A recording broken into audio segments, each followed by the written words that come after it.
sa Arctic region sa North Pole. Dahil sa malamig na klima, naiangkop na ng mga polar bears ang kanilang mga balahibo. Mas makapal ito kaysa sa ibang kalahi nilang oso. At alam nyo ba mga kapuso na ang balat ng polar bear ay itim na nagbibigay sa kanila ng kakayahang makapag-impok ng init mula sa araw. Isa ring mahusay na manlalangoy ang mga polar bears dahil sa kanilang mahabang leeg at makipot na bungo. Kaya rin nilang lumangoy na 50 milya mula sa ibang bulto ng yelo papunta sa kabila. Isa pang nakakatuwang trivia. Alam nyo bang hindi na kinakailangan pa ng mga polar bear na uminom ng tubig? Dahil sa tagal na nilang naninirahan sa malalamig na lugar, kinukuha na lang nila ang kinakailangan nilang tubig sa mga kinakain nilang hayop. And that's for you to know. Hoy Bear, ba't ang cute mo? Ganito lang yun eh. Wash ka ng face tuwing morning. Wash ka rin ng face during, before sleeping. Siyempre, antokin ka na nun. Tapos, ano mo yung baba mo para wala kang taba. Yes, yes, baby.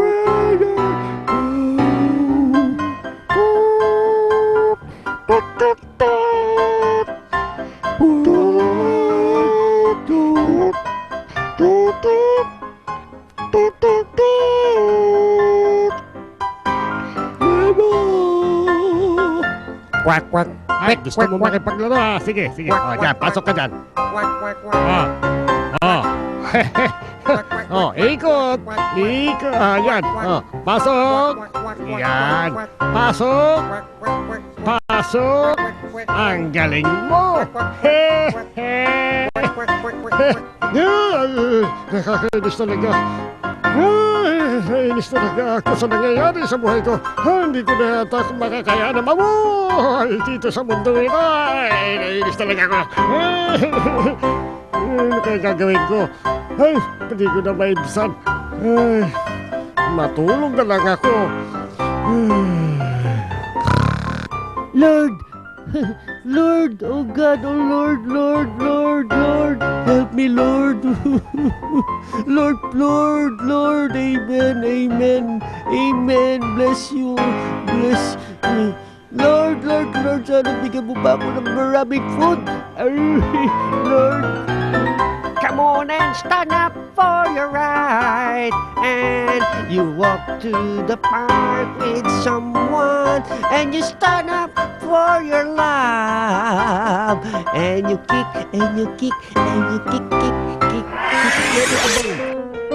Mahal mo itong lalaking to. Opo. Ikaw naman lalaki. Sigurado ka bang mahal mo itong babae? Opo, father. Kung ganon, I now pronounce you husband and wife. O sige, gisingin nyo na yung aso nyo. Kanina pa tulog ng tulog yan eh. Huff, huff, ilabas mo yung pagkain ko. Kung hindi, dadaganan kita. Sige. Wala sa akin! Ganon ah. Sige. Aray! Aray ko! Aray ko! Master! Yung wig mo, hindi mo nilagyan ng glue. Huwag ka mag-alala. Hahawakan ko yung buhok mo para di mahulog. Sige, maglinis ka lang dyan. Hindi mahuhulog yung wig mo. Ay, ang sarap pala dito mag-relax. May libre pang pedicure. Yan. Sige. Linisin mo mabuti yan ha.